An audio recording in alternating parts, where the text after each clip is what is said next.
Welcome to Fix It for Josh's Sake. Today I'm going to work on this 1980 Honda Goldwing 1100.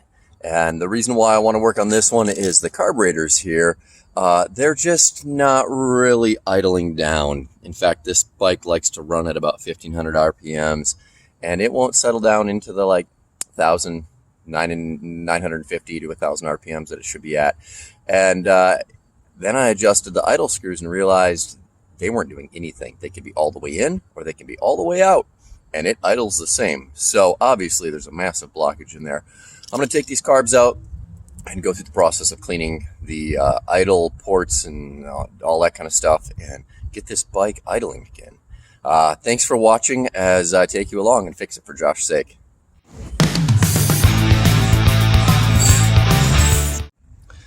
The first thing I'm going to do is pull out the spark plug boots on each side. That gives us access to these bolts right here. These are a little trickier because of the fairing, but we can get at them with the right screwdriver. So those are going to come off as well. So pull off the spark plug boots on both sides and then start getting yourself a 10mm socket and ratchet. These can come out pretty easy, or they can be stuck in there really good. Like I say in my other videos, get yourself some anti-seize or penetrating oil, not anti-seize, penetrating oil, if these screws are stuck in there, and let them soak for a while. But once you have those out, then we're going to go up here and loosen these collars so we can start to remove these boots. I know some of you guys have naked Goldwings without fairings, but if you do have a fairing, and then you've got the one screw back here, one bolt back here, what I do is I take a screwdriver, and it's got the little adapter for the long extension, and it comes all the way down and lets me get in there and get that one. But sometimes that's even hard to spin, so then you gotta come over here with another screwdriver and go ahead and spin it without scratching your tank like that, and that'll break it loose. That's how we get at that one. Another thing I'd like to mention is that there's a washer on each one of these bolts, and don't lose that washer because there are some pretty deep crevices and places that it can just disappear into. So when you're taking it off, take the time to use a screwdriver or a magnet or something and make sure that this stays on the bolt and that you have it when you're away from this motor. And then go ahead and drop it in your little nuts and bolts container. Loosening these collars is pretty easy. I loosen them just until the threads hit the edge of the nut, and that's when I stop because there's plenty of looseness there, and that will give us the expansion we need for this to pull off of the carburetor. It's a nice summer day here in Minnesota, and so these rubber boots are pretty flexible, but I'm still going to blow a little bit of penetrating oil around the edges here because there's a chance they have seized on and connected over the time of the motor heating up and cooling down and heating up. So a little penetrating oil sprayed in there will do a good job of helping loosen those up, and then we can pull them off. There's no real easy way to get these off. I usually just kind of grab them like a bullhorn and twist them a little bit. And as I do that, you can kind of get some leverage. And eventually, you can see them start to open up and work back. So take your time at it. And as you work on them, eventually, you'll be able to pull them off. Once you do get it free, pay attention to this O-ring right here. I've seen those fall off quite a few times, so keep track of those. You gotta need them. We need the air to stay tight as it flows into the cylinder. Over here on the left side, it's the same, only different. One thing I want to point out is be careful of crap that gets down in here on the crankcase. Make sure it doesn't go down into your cylinders because we got to keep this clean, so pay attention to that. Maybe stuff a rag into this hole. Had I had access to my air compressor right now, I would have actually blown this all out before I started cracking these boots off. So if you're watching this video and you're taking notes on what you should be doing, yeah, get in here and blow this out before you crack this open. It'll save you maybe a headache later. Now that we've got these cleaned off, we're going to come up here and we need to pull out the air cleaner area. So we take off our glove box, we remove this wing nut here, and then we can get into the air filter and start pulling that bracket off the top of the center of the carburetor area. There's really only one way to get this off. You got to come up over top of the center bolt, and then you got to tip it off to the side to get it to come out. It will not come straight out, so just remember to tip it to get it out. Then we're going to pull our air cleaner out of here, air filter. I just put a new one in not too long ago. Set that off to the side. And now we're going to get we're going to get a 10 millimeter socket and ratchet with a long extension. Take these two 10 millimeter bolts out. Once you have the bolts loose, this comes out pretty easy. And now we're going to look down into here. This is where it gets a little more challenging because this is a pretty wide body. It doesn't easily fit through here, but it's doable and it needs to come out of the way. Before we pull this off, you need to go down here on each side, and there is an air line that goes into the air filter box. So make sure you remove the air line from both sides, and then once those air lines are removed, you can grab the box here and pull it up out of the fake gas tank area. And now we have nice access to the rest of this carburetor.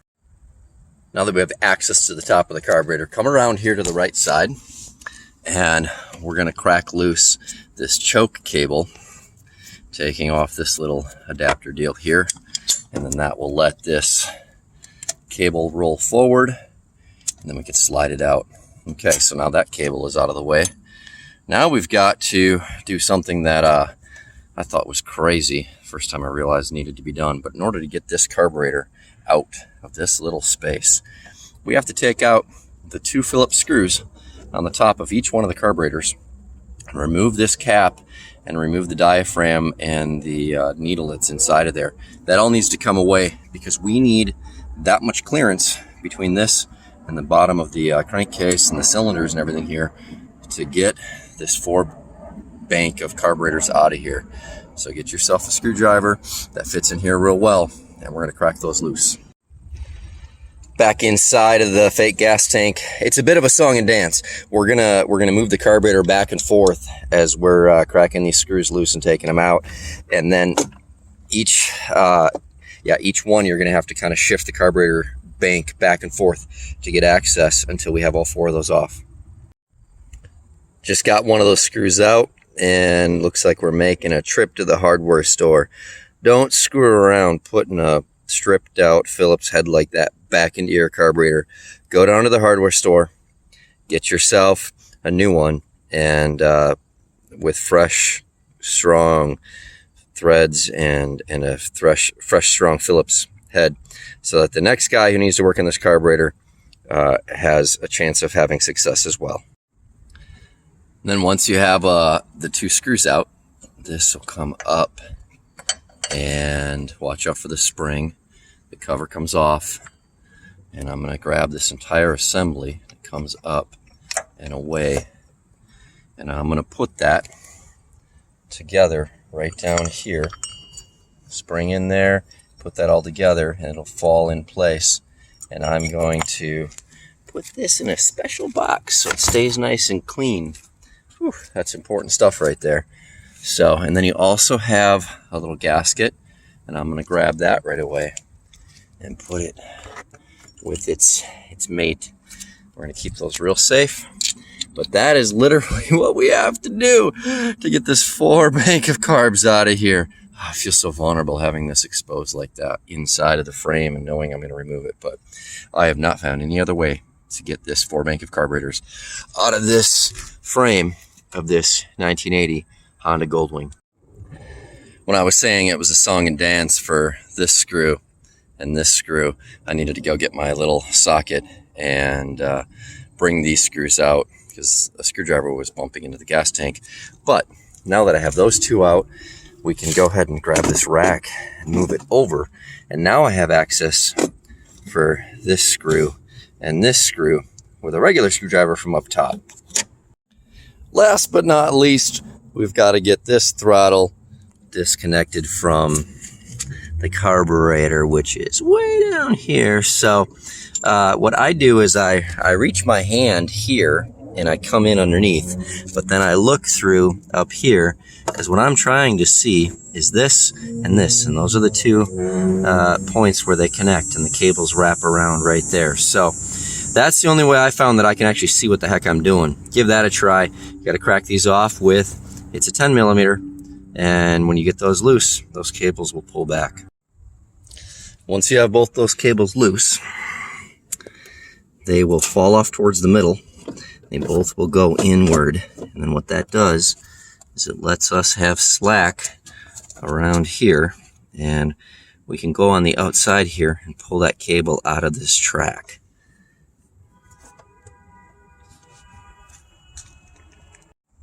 So we come around from here. Now we're going to stand over here and look at this, and you can see how that is now slacked and able to come out of that track, and the same with the one underneath of it. I'm going to get a screwdriver and I'm going to pop them both that way. They're both going to go that way and come out of the track there. For that bottom cable, I could not get a screwdriver on it to pop it out, so I went and got myself a needle nose pliers. You can see that now I can just pull up on it. It'll meet the slot and come right out. And now we're free and clear on that throttle assembly. So the last thing we need to do is unhook this gas line right there. If that's tricky to get at for you, it does also come out right here at the fuel pump, so you take it off there as well. Either place is fine. And then we're going to work on pulling this carburetor right at us, out the right side of the bike. Just kidding. On my 1975 Honda Goldwing, the carburetors have to go out on the right side, but I guess on this 1980 Honda Goldwing 1100, the only way to get these carbs out is coming out the left side, because there's a bit of a flange down in here in the middle of the gas tank that does not, no matter what, let the carb go that way. So you have to bring it out this way. It does take a little tipping and kind of cocking, lifting it up. And I noticed my spark plug wires definitely were a bit of a challenge, but they needed to get out of the way, and they do. The only other thing that's kind of a challenge in there is if you do have a fuel shutoff valve line going to a fuel filter under here, which a lot of them do. In fact, it's even bolted to the gas tank halfway underneath here. Get that out of the way if you can, because that thing's pretty big around, kind of a clump to get in the way. Once those things are clear and clean and out of the way, the carburetor bank comes out to the left side. Now that the carburetor bank is out, go ahead and get yourself a rag and throw it over top of this side. Get another rag, throw it over top of this side, so we keep everything clean here and don't get any garbage going down in there. Now we're going to go ahead and take this carburetor inside, and we're going to start pulling it apart and cleaning up all the ports and different holes and things like that, and get that thing idling good.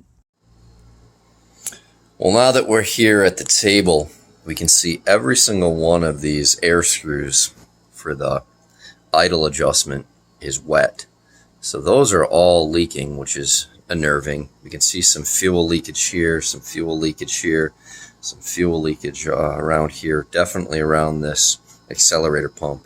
So I'm going to crack this open, clean everything out, but it looks like I'm going to be replacing some O-rings and gaskets and things as well, because there's gas in places there should not be gas. First thing I want to know is what's going on under here, and why is this leaking fuel so bad? So I'm going to break these loose and peel that up. Be careful when you take this off. There is a spring under there, and we don't want to lose that. So we pull that off to the side. This thing is kind of gummy. It doesn't actually feel like good rubber. Seems a little messed up. I think I might be ordering a new one of those. Well, I just peeled some gunk out of that hole, and this seems to be collapsed in both of those holes. It's like they're squished shut, and I don't understand why you would have ports right there, and why this cover would have ports in it with holes into it, unless those should be flowing. but it's pretty obvious those are plugged up, sealed up, gummed up. Something's happening there, so I'm going to get me a new one of these.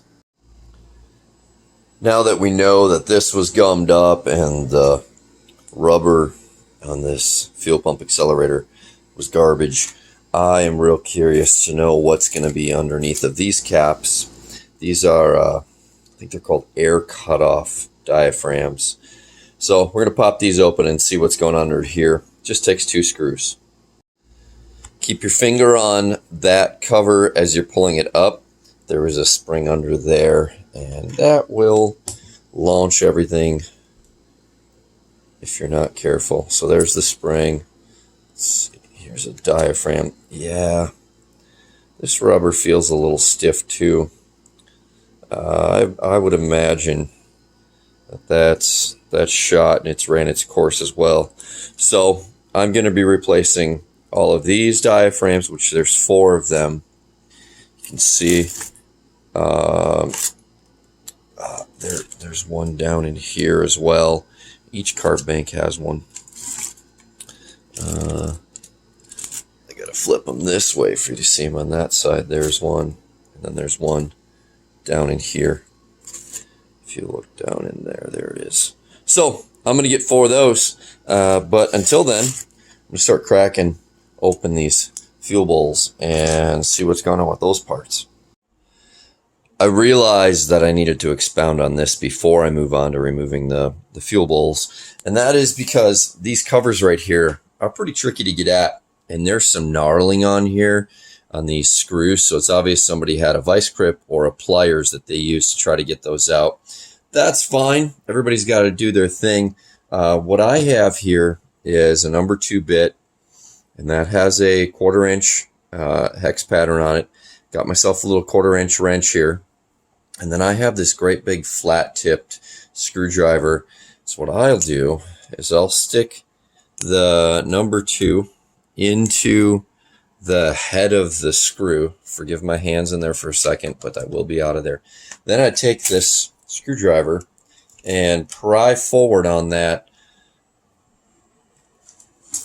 bit like that. Now it has full force in there, and we can take this wrench and crack those loose, and we can get those caps off without having to pull this whole bank apart. So that works pretty good for me. Try that and see if that works for you too. All right, so now I have all of the air cutoff diaphragms taken off of the carburetors here, and everything's gonna be good. We're gonna clean those out well. I want to point out that when I'm working on this carburetor, I'm paying attention to the fact that, yes, it's upside down. The throttle assembly is towards me. And then I take each carburetor part and I put it into the coordinating tub of parts. So like, for example, this back left carburetor here has the accelerator pump and the airflow shutoff diaphragm. And so then when you go to this tub, I've got both of those parts in here. This carburetor just has the airflow shutoff valve. Well, that's right there, and you can kind of see accordingly. And all of my parts are going to go into the appropriate tub. Like, all the carburetor parts are going to go into this tub. Even when I flip it upside down, I have to kind of do the gymnastics in my mind to get it figured out. But I just want to keep everything straight and accurate and make sure all the right parts get into the right carburetor. Now we get to move on to taking off the float bowls, and once you get those screws out, sometimes you gotta kind of give it a whack. It helps break loose the gaskets and everything. Pull that up nice and straight and clean. You can see what we got going on here. A little bit of residue and things in there. Yeah, some stuff to clean out. Once I've got the float bowl removed, I'll grab myself an Allen wrench, and I'm going to push it down into the hole here and push the pin out so that we can remove this float. What's nice about an Allen wrench is it's long enough to go all the way through. And with the proper pressure, that pin will come out. Keep that, put that in your pile of parts for this particular carb bank. And then we can pull up the float. Usually the needle's attached to it. We're going to do some inspection here and make sure everything looks good. And then we'll move on to pulling out these jets. The main jet shouldn't come out too hard, but keep direct pressure down so that when you take this out, you don't mar up your brass. You want to keep everything intact. That looks like that. There should be a hole through the center of it, which there is. That's a good sign. And then we're going to get a wrench and open this up. You'll need a 7mm to be able to get this off, and that'll go on there and crank that out. Next, we're going to be grabbing ourselves the 10mm. Of course, it's a 10mm, and take out the main jet seat right there, so that we can get that all cleaned out underneath there. Get the washer too, okay, and the little fuel filter as well. And next, we'll grab ourselves a screwdriver. We'll take out this idle screw. That should come out pretty easy. Looks like that. Okay. And don't forget to get in here and get these parts out of there. There's some good bits in here, spring and stuff, so get those out of there too. Might have to tip up the carburetor for that. In the end, I had to get a really small little screwdriver, but the bits we're talking about, here's your idle screw, spring, O-ring, little bitty washer. Make sure you got all those parts out of this hole. If you leave those in there and start blowing air through this carburetor, yeah, those things will fly out and you probably never find them again. Alright, now I'm going to go and do it on each of the other carburetor banks here.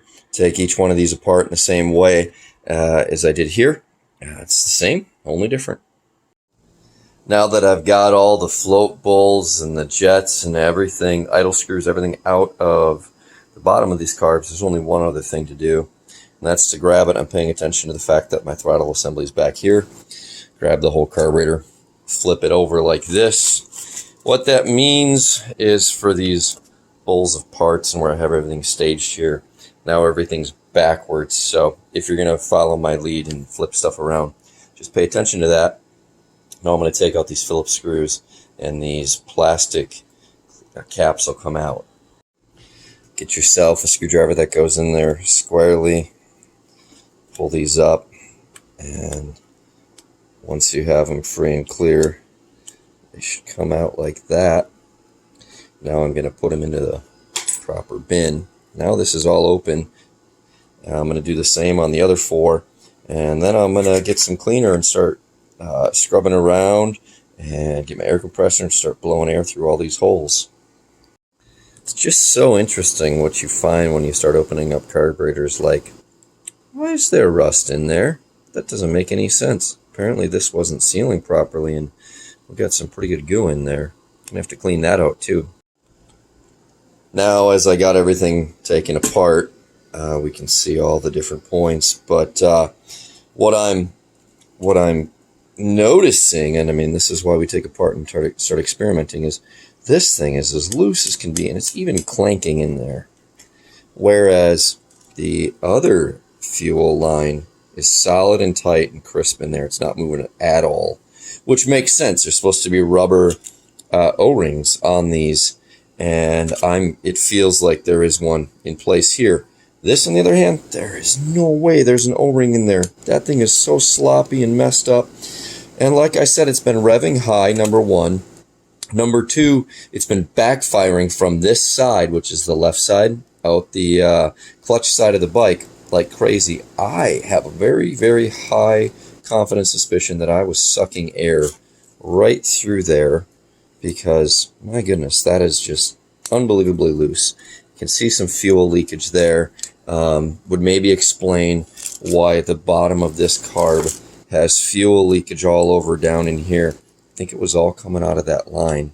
So I'm going to pull this carburetor off. I'm pretty sure I can just pull off this back one, put new O-rings in this gas line here, start to fix some of that stuff too.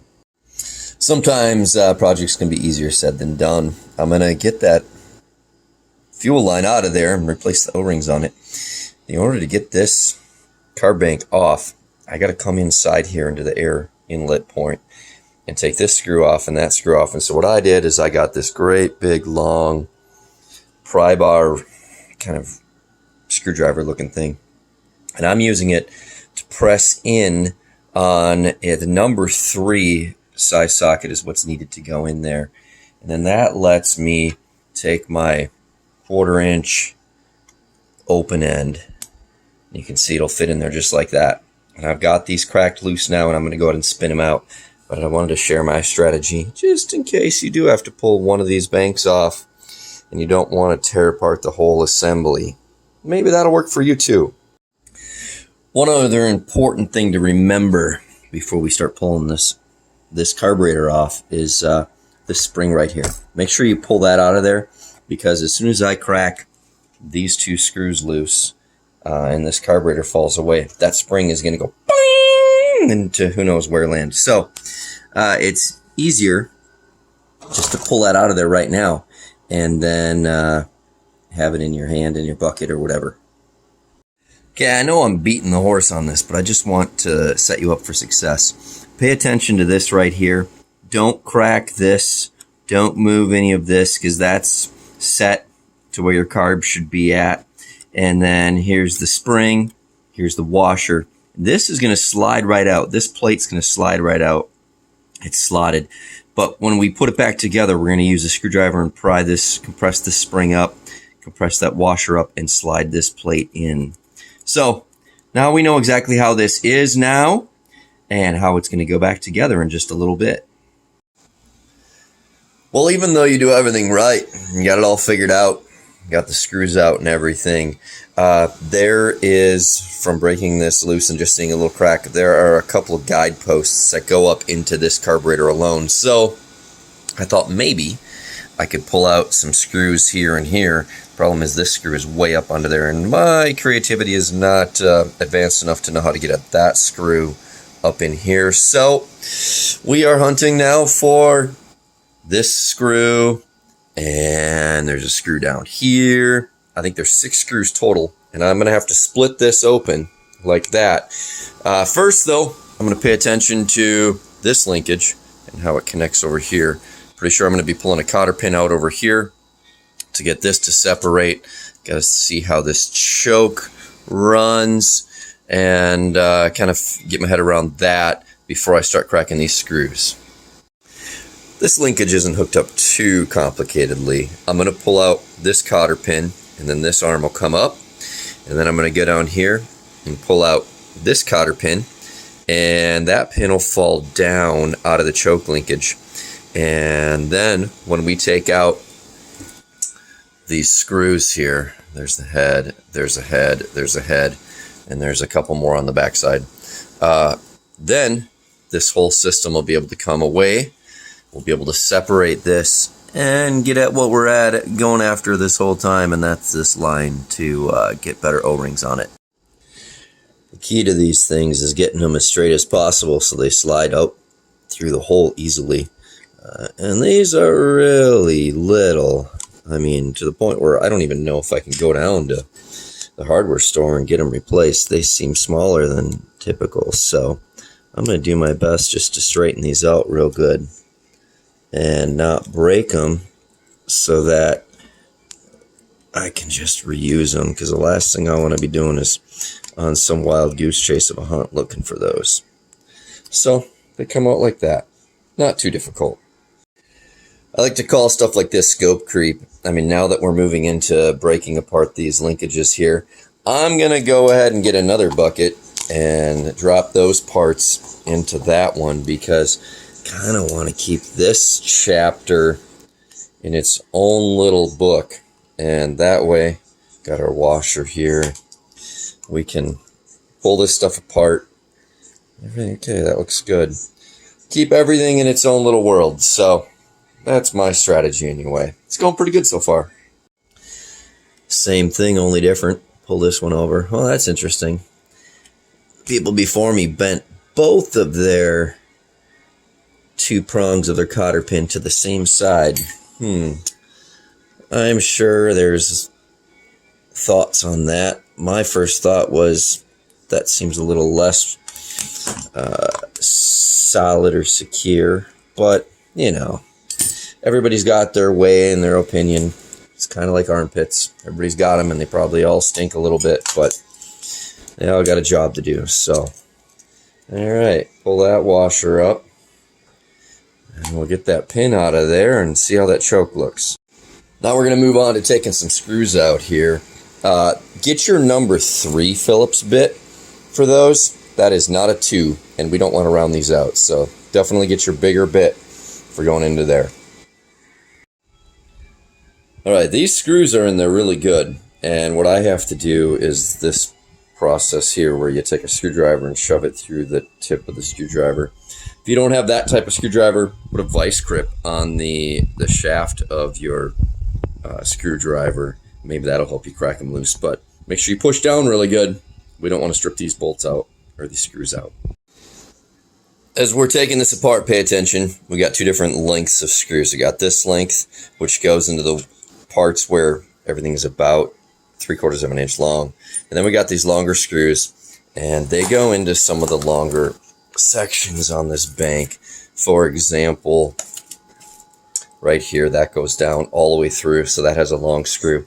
And this right here goes down and through, and that has a longer screw. And also I want to end with pointing out this one, because this screw holds your choke bracket, which comes over here and grabs your choke arm. So pay attention to that, and remember, the back side of the carburetor where we have the throttle assembly also is where the choke bracket needs to be bolted on. And it goes in this orientation so the cable can come down, get tightened in, clipped in like that, and pull up on your choke mechanism right there. This came apart pretty easy. Then I had to flip this up and get that last screw that was down here in the corner out. And then that allowed me to rotate my choke assembly all the way once this split. This came forward like this. Pay attention to the O-rings and everything there. That's how that comes apart. So I'm going to set that off to the side and keep that for later. But yeah, then this choke assembly rolls forward, and you can get this off. Now we're going to go ahead and look at what's going on here. Okay, I got the fuel rail tube out, and I've got the boost, the pump, the boost pump rail out that was up there. And man, don't ask questions unless you want answers. These are very dry and very brittle and shot on both of these. And as I'm inspecting closer, I'm starting to see there was some fuel leakage. Even on this one that I thought was tight and solid, I can see now that it was coming out the bottom, leaking down into here. So we're doing a full rebuild on these carbs, you guys. Well, while you're down there, you know, that kind of thing, you might as well fix it right. So I'm going to get myself some new O-rings and make sure these have a good seal before I start bolting this stuff back together. Well, they say size matters, so this is a 010 oil ring, and this is a 005. Keep that in mind if you're going to run down to the hardware store or the auto parts store, more specifically, because these need to be oil rings, not water O-rings, because water O-rings will deteriorate, so these have to be oil resistant and fuel resistant. So yeah, 010, 005, and those will be the right size to seal these places up. To get these apart, I'm going to go up in here and crack these 4 screws loose so that I can pull this apart and get new O-rings on this fuel rail and on this accelerator pump rail. I've got these 4 screws out, but before I start cracking the gasket seal right here, I'm going to need to go ahead and pull out this cotter pin, because that needs to come up and away for this section to go one way and for the carbs to go another way. All right, we're making some good progress. Got this separated here. I'm going to do a real good study of how all these linkages come together so that I'm real confident on how to put it back together.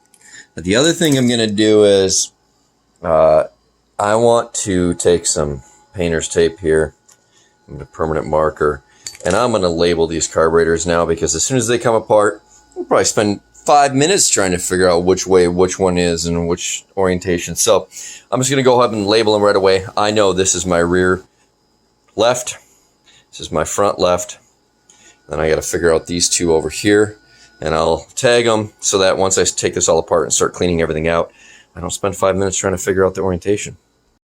Now that I got these labeled, there's nothing too crazy about taking them apart. You just got to pull. But I want to point out that this linkage right here, when I flip it all the way around, you can probably see it better, has a spring in it like that. And then this clip is one of the carburetors, and then the other clip on the top is the other carburetor. Don't change these nuts or anything like that. Just let this washer and this spring pull away, and these two will separate.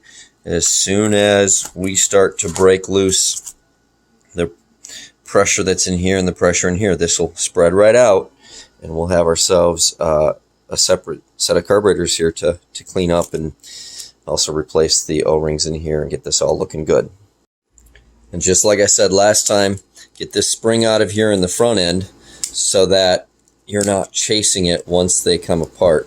So you take it out now, get it to come free of everything here, and now that we've got that clean and clear, we're not going to be looking for it later.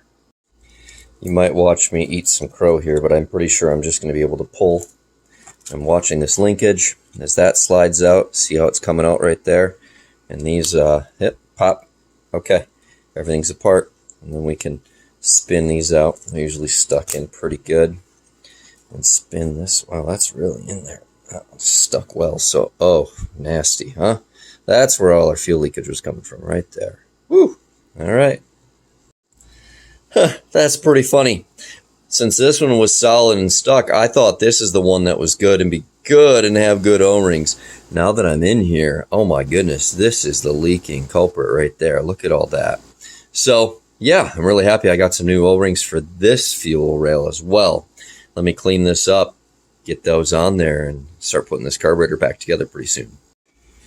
So I scrubbed these up with a stainless steel brush, and now I got a real nice little point here. These are very brittle, so there's about a 90% chance they're going to break before they will come off of this fuel rail, but just trying to pull it off there. Oh my goodness, that is so crusty. And we'll do the same on this side, so we can scrub down and deep in the, whoop. Yeah, that one broke. All right, see, that's what we're talking about.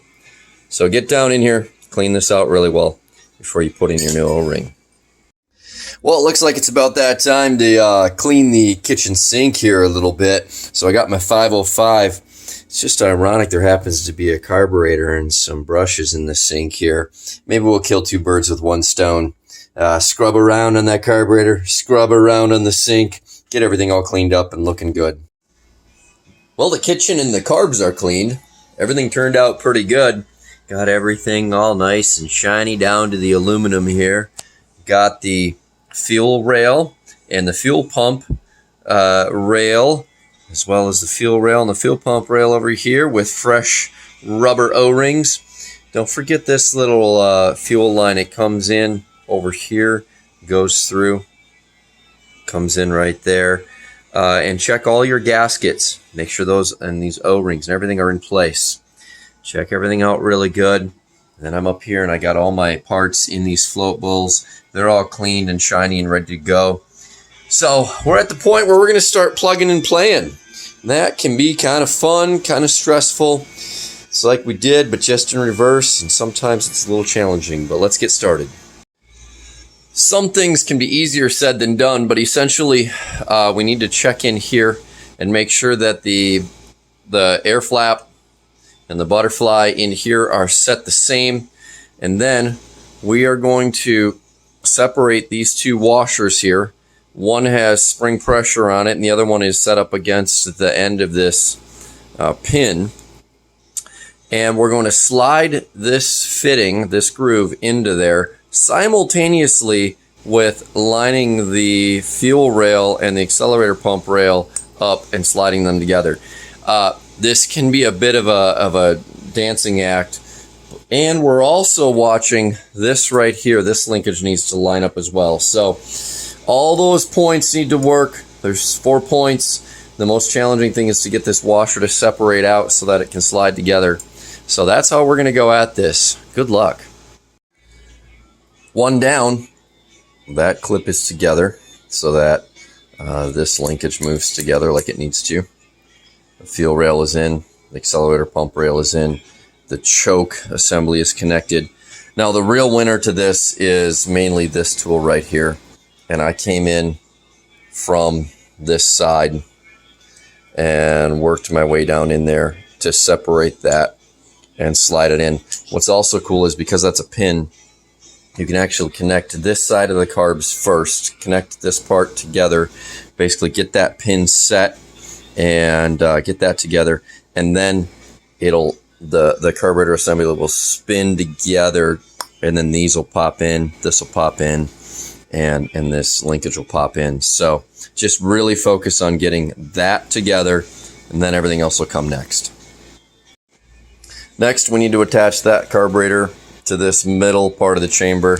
Got my pieces here, the screws, the screen, this spring will go down in between there once I get this screwed together, and then this washer and cotter pin will put this pin on.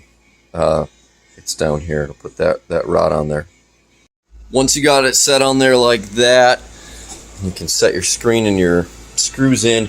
Remember to use your number 3 Phillips bit for screwing those in.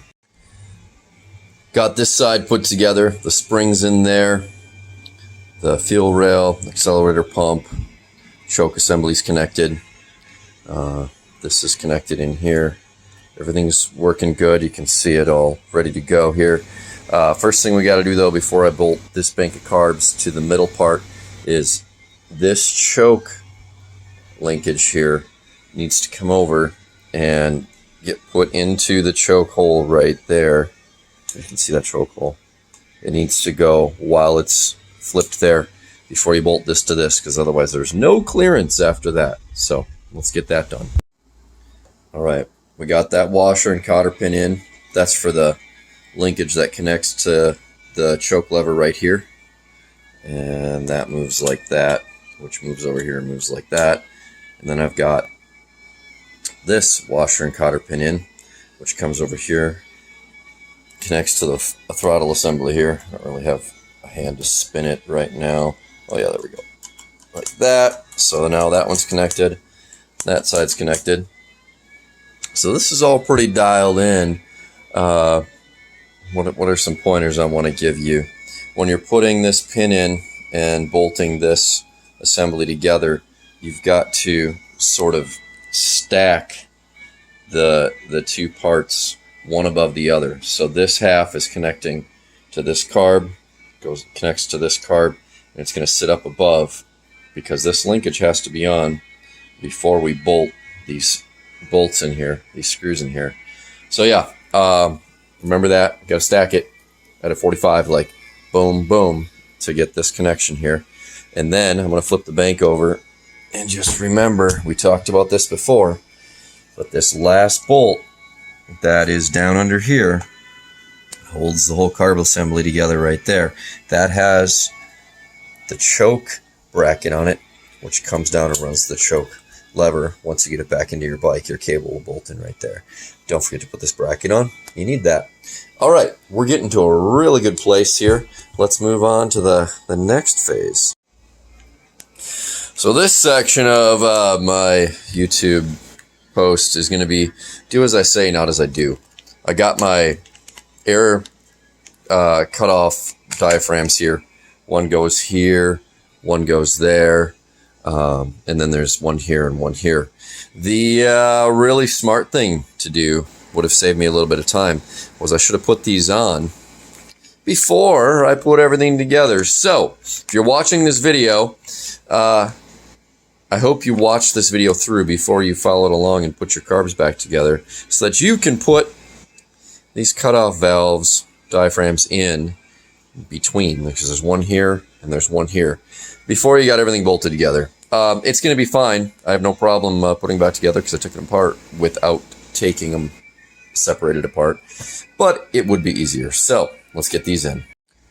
In order to get this air cutoff diaphragm put in, we've got the 2 screws which hold the cap down. We've got the diaphragm. We've got the spring. We've got this little O-ring. Those are all the parts we need. We're going to put the O-ring in back here, like I got that one there. The diaphragm is going to go in. Then the spring is going to go on. We're going to have to push down pretty hard to get those screws in there, but it's completely doable. That's how we're going to go about it. In case you forgot how that diaphragm came out, it goes into the slot this way. So it'll sit like that. And the spring looks like a Christmas tree standing up here, okay? And the reason for that is because our cap has a little button in the middle, and that spring will be held into place by that button. All right, let's get to it. Yeah, putting those in there isn't too bad. Just remember to get your O-ring. There's your diaphragm. There's your spring. Here's your lid.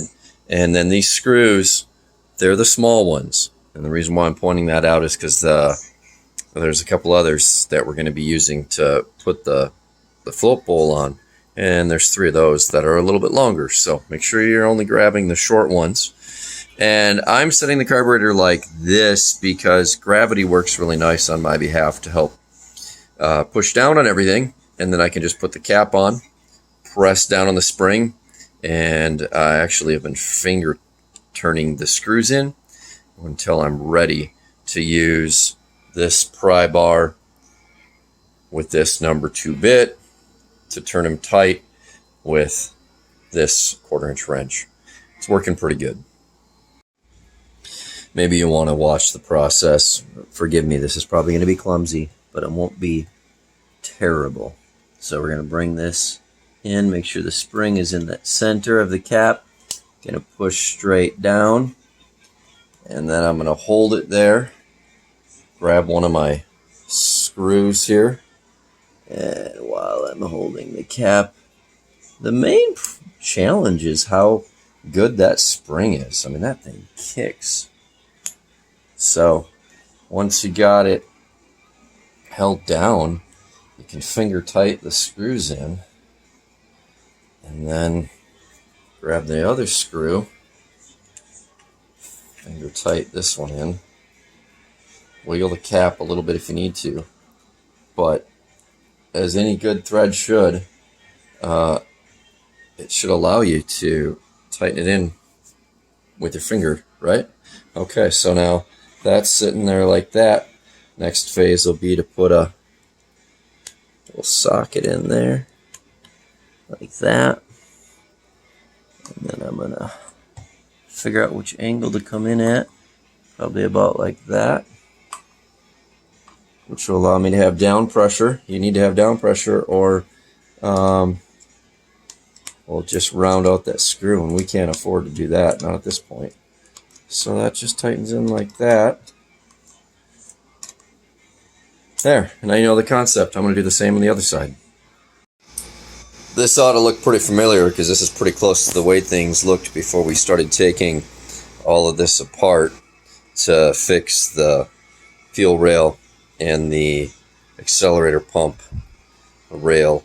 So, okay, everything's looking pretty good. Now I get to dig into some of my needle and seat and jets and stuff like that I just cleaned and start bolting them in here.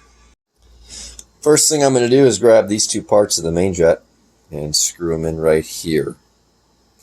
I'm going to need a 7mm for that. Once the main jet is in, I am then going to grab my seat and the crush washer for the seat to go in right here.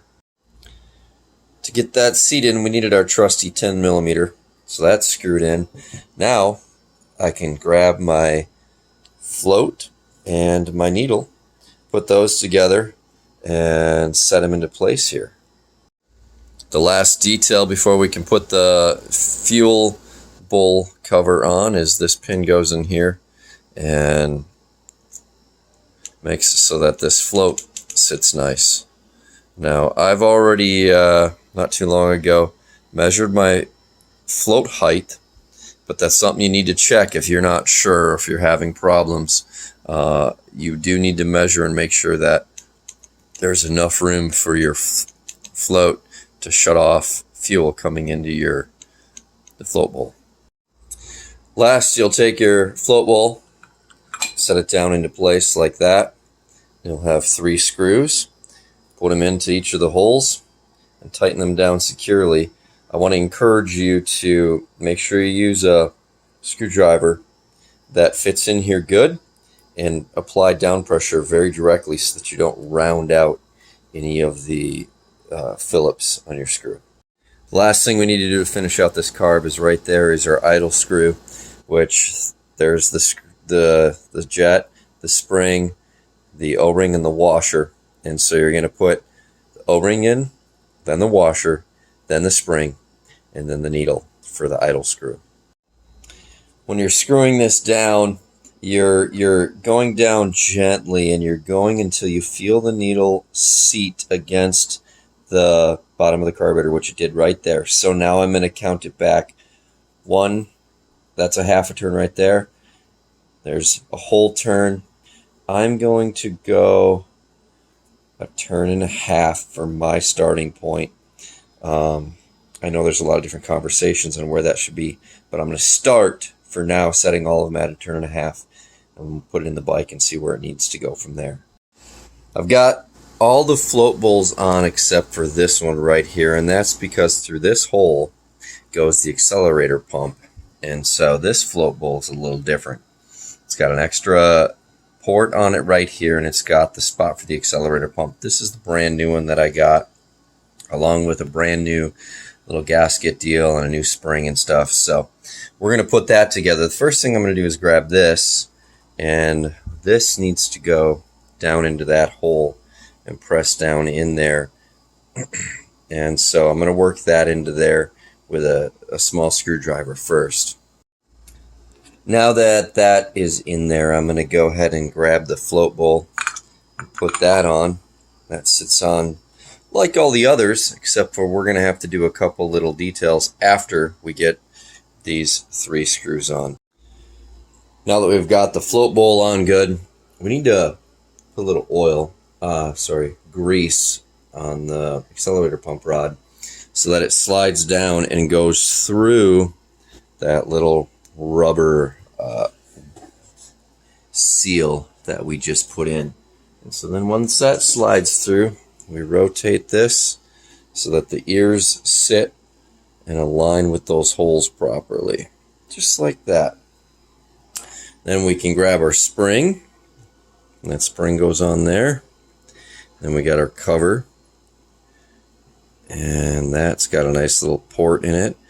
And we set that on like that. Start finger tightening our screws in there. Nothing too difficult here. And then we run them in with the screwdriver, just like that. Like to kind of start the pressure, get everything going equally all the way around, and then finish tightening up the screws in a crisscross pattern so that everything has a bit of a even seal. So that one can be tight now. This one can be tight now. There we go. The accelerator pump is in there. Woohoo! We're on the home stretch of getting these carbs cleaned up, rebuilt, everything ready to go. So I'm going to turn these around like this, and we got to put these plastic clips in so they'll set into each one of these slots like that. Each one has its home, and I'm going to screw those down nice and firm, obviously not over tightening them because they're plastic, and they just create a little protection for the ports underneath of there. Let's get those tightened down.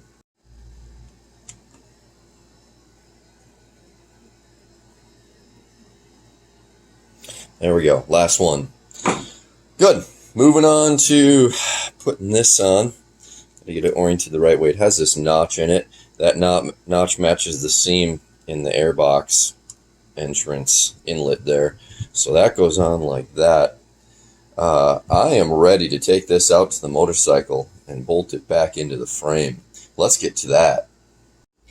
No matter how much I tighten this collet, it doesn't hold the cable at all, and so it's not doing its job as a choke cable. We're back out here at the motorcycle, and I wanted to reference something that I have found to be helpful for me. In the Goldwing manual or shop guide, it doesn't say to remove this side of the covers on the carburetor. It says merely to remove this side for pulling him out of the frame on this in this direction on the left side. But what I found is that these cables are kind of hard to get at, especially when you're trying to get at them tucked up underneath of here. That's why I also take these covers off, because I need that access or that room in this tight little spot right here to get my wrenches on the cables and to pull them away. So while what I'm telling you is a little different than what the shop guide will tell you, I also feel like my way gives me the room I need, and it's a matter of 4 extra screws. Is that really the big deal? We already got this side open and exposed. Maybe we're already being careful, so we can open this side up and get ourselves some clear access right here.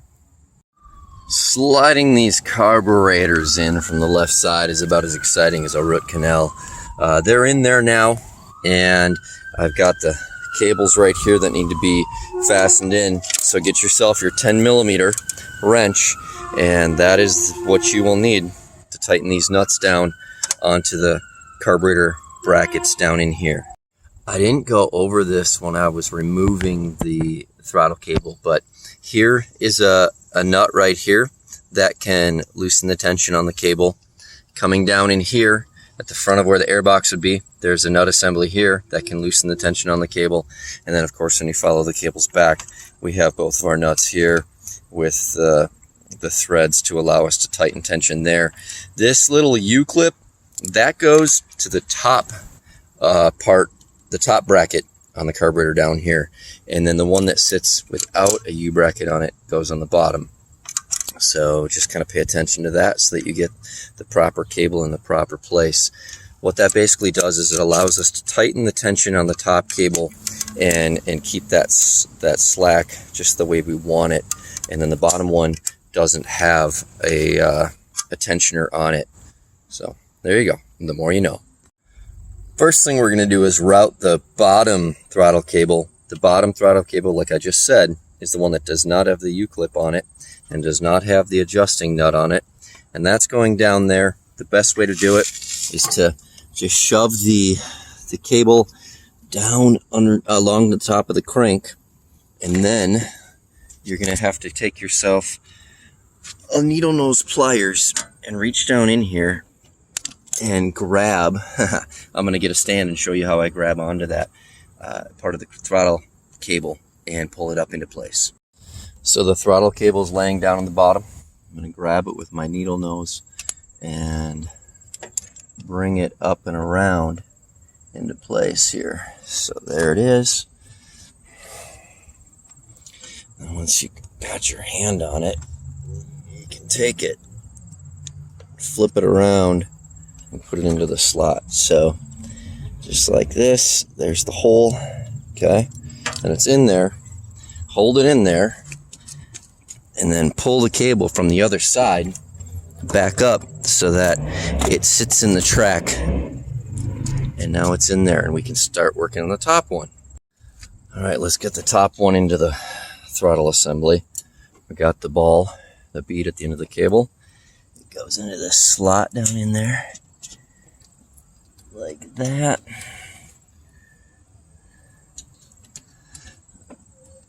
And then pulls up and around. You might have to reach up top to give a tug on it. Make sure that that cable stays in the track too. To give you a recap, here's your cables, both of them. They come through and they go behind this cross member, down behind where the air cleaner box is going to be. So make sure you get it in this slot right there. And then we'll come down on this side and see what it looks like. And you can see one cable tightened in here, the other cable tightened in right there, going around the throttle assembly. If we come all the way around the bike over to the right side and we look in, you can see the top bead there. That one is for the top cable, and the bottom bead comes around the top. You can see, or bottom right there, and that's the throttle assembly that spins, and it's tightened in right there at the top of the throttle bracket. Hope that helps you get your cables routed right.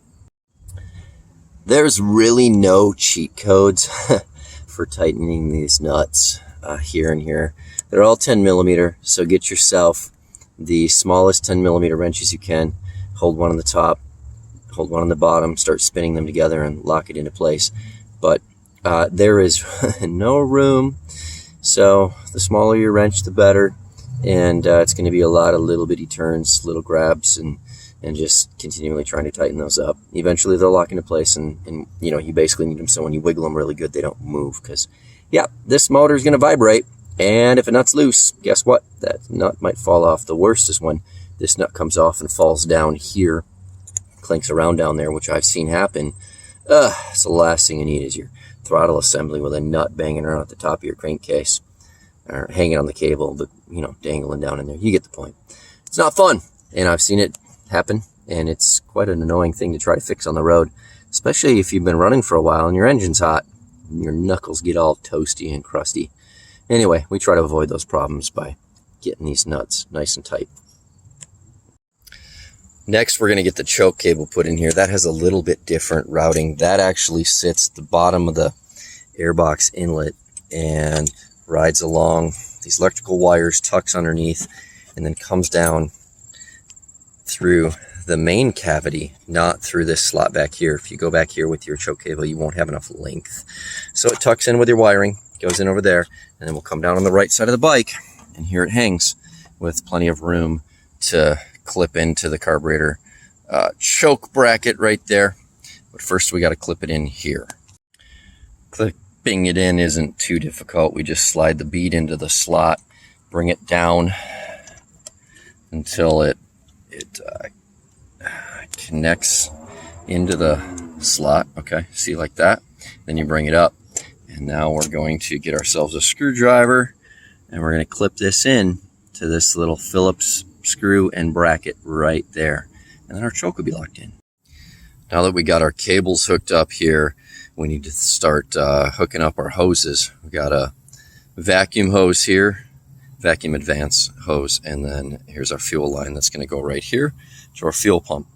This one here isn't too complicated unless you have a really gnarly ring clip on there. This one slides on pretty good. I should probably at some point look at replacing that hose, but it's doing a pretty good job of sealing right now. In the long run, it's kind of a pain in the butt to get to back here. It's like way down underneath there. This hose looks really good. So I'm going to put the hose clamp on that and tighten it down here onto the fuel pump. There we go. Got this hose clamp tightened. I did decide to trim off a 1/4 inch off this hose. It has plenty of slack here still to get into the carburetor area, and that ring clip is doing a good job of holding it on, but I didn't like that last 1/4 inch. It seemed pretty crusty, so I wanted a healthy hose on there. So let's move on to the next step of getting these carburetors installed. Next, we need to put these covers onto the carburetors there, but I want to refer to one thing here. Remember, I was saying before when I took these screws out that if they're boogered up and gnarled up like that, don't waste your time on them. Those are junk. So I went down to the hardware store and I got a couple new ones, and what you want is a 5 millimeter by a .80. This is a 16 millimeter thread per inch screw, and that's what these are. Maybe grab yourself some washers too. If you have any that are gnarled up like this and just look like garbage, yeah, don't waste your time putting those back in. Give somebody else a better day when they need to work on these carbs another time by putting some fresh screws in there. So we're going to tackle that next. As we're putting these back on, first thing we got to do is take this and notice the ridge that it has. So this goes flat down into the carburetor base like that, and then that ridge points up, which allows this piece to go in and set in to that recessed edge right there. Next, you'll need to grab one of these. Notice the slot here, which lines up to the back of each carburetor. There's the slot in the back here, slot in the back here. That's how this orientates. It's a little tricky to get to set in there because that needle's got to fall right down into the center seat. But when it does, everything falls into place like that. All right. Okay, that looks good. Then we got to grab ourselves a spring, put that over. And then last, we take our cap here. Make sure you get it orientated the right way. Screws are on the front here on each of them, and then a screws on the back here. So we take this and we orientate it like that. Set it down over the spring, over top of the diaphragm. Sets down into place like that. Make sure it sits nice and flush. When you're starting these screws, just remember that these carb bodies are aluminum, and if a screw's not going easy, then you don't have it threaded right, because these should thread in real nice and clean if you have good screws. Snug them down real nice like that, and we're going to do that 3 more times on the tops of these carburetors. I should point out the screwdriver works all right for getting most of these down. This one back here, though, is a little tricky to get at, so what I do is I put a screwdriver bit into my socket and screw that in so that I have a little bit of clearance there and I can get it nice and snug. Now that the tops of the carbs are on real nice, the next thing we need to do is to bolt these on. We've got our 6mm bolts here, and so we're going to press them on here, and then we're going to set them into place here. Watch the bottom of your the O-rings right here. Make sure those are all there and present. Those things like to fall away, and if they do, you have an air leak, and if you have an air leak, you have a runaway motor. So we're looking for some good collars here to keep the air sealed tight here, and we're looking for some good O-rings here when we screw them on. So I'm going to start squeaking them on. They're not easy to put on, but they are doable. You're probably going to be sweating by the time you get all 4 of them on there. All right, we got those on, and we got these on. Yeah, that kind of sucked, but they're on there now. And now we just need to tighten up these pipe clamps right there. Hold the phone. I'm actually not going to tighten the pipe clamps right now. I'm actually going to go ahead and put these 10mm in, because I want to tighten this down, get these all sealed really good, because this is steel against steel with just a small O-ring. This, on the other hand, this rubber can flex. So we're going to tighten these last to make sure this gets a really good seal. All right, these all tightened down pretty good. This one, well, that one I had to use an open-end box on to tighten up. And the one back there that you can barely see, I had to go ahead and grab this long extension to get back in there. But hey, it works. So be creative, be crafty, get those things tightened down. The same principle applies to these bolts as I was talking about up here on the carburetor. These should thread in really easy. Like, if you want to waste your time and thread them in with your fingers, I'm just proving the point that they go in really easily. If they're not going in right, these can quite obviously be tipped sideways or cockeyed or something like that. So these got to go in easy, and if they're not in easy, something's screwed up in your linkage mechanism up in here. So just pay attention to that. You shouldn't have to force those at all to get those tightened down. We're making some really good headway here. These carbs are sitting in there really nice. Things are tightened down. The next thing we need to fasten in is this air box. And I'm just wanting to point out that these 2 air hoses back here, air ports, they need to go towards the back of the motorcycle, as you can see, orientated like this, because there's a hose here and a hose just like that on the other side that are, both of those are going to plug into these ports. So get it in there like this.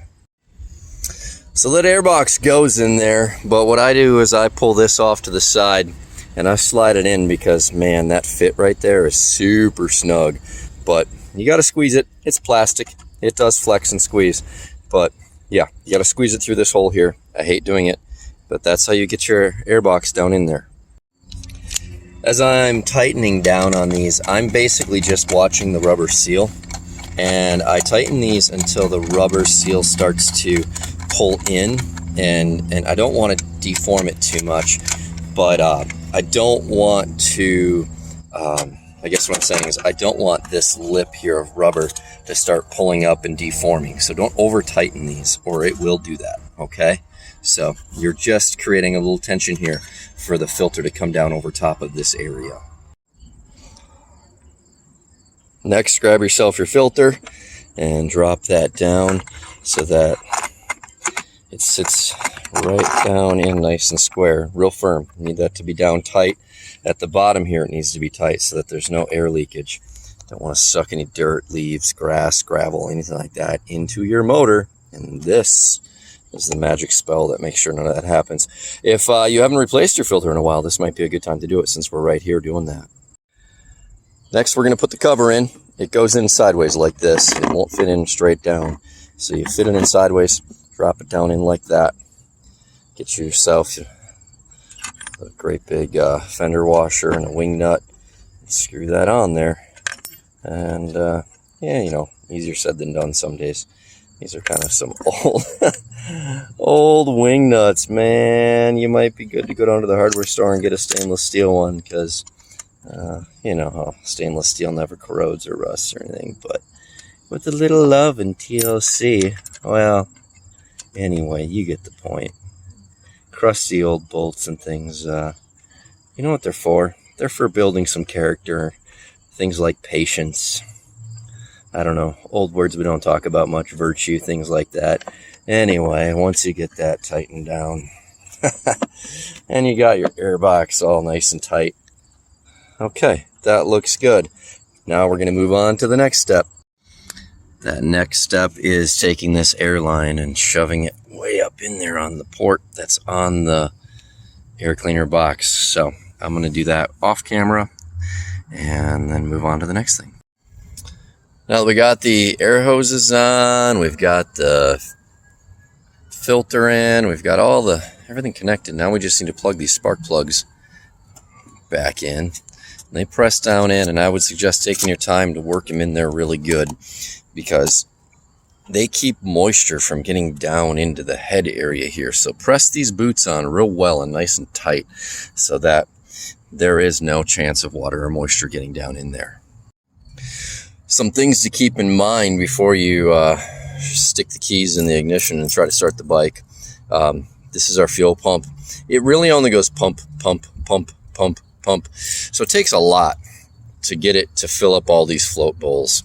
And it's kind of, to me, it's hard on the motor to just crank it over and over and over and over. And so what I usually do is I know I just had us put the whole air filter and everything back in, but I'll grab my gas can and I'll just put a little splash, maybe like 1/8 of a cup of gas in the top of the carburetor so that I got fresh, clean gas sitting there being dispersed between all 4 carburetors. And it allows my engine just to go fresh gas, and boom, it pops and runs real nice. So keep that in mind as a way to maybe help your motor have fresh gas right away while the fuel pump is filling up the float bowls. So this is about where I'm gonna set my idle for now. But if you're gonna adjust your idle, you're gonna come down here and you're gonna stick your big long screwdriver way back in there, and you're going to twist this screw in or out, okay? You can see a good shot there, but that's where it is. It's down underneath there. Twisting it in is obviously going to make the motor have higher RPMs. Pulling it out is going to calm the motor down. So just know that that screw is sitting there waiting for you to adjust it. But I'm pretty happy with it right now. Thanks for watching me as I went through the process of putting this carburetor back together and getting my bike ready to go. Got a buddy waiting for me down at the restaurant, and I'm looking forward to going and having a burger with him. Of course, I'm going to strap on my helmet, my boots, my gloves, and my jacket because I want to come back and shoot another video for you guys someday soon. Thanks for watching Fix It for Josh's Sake. Have a great night.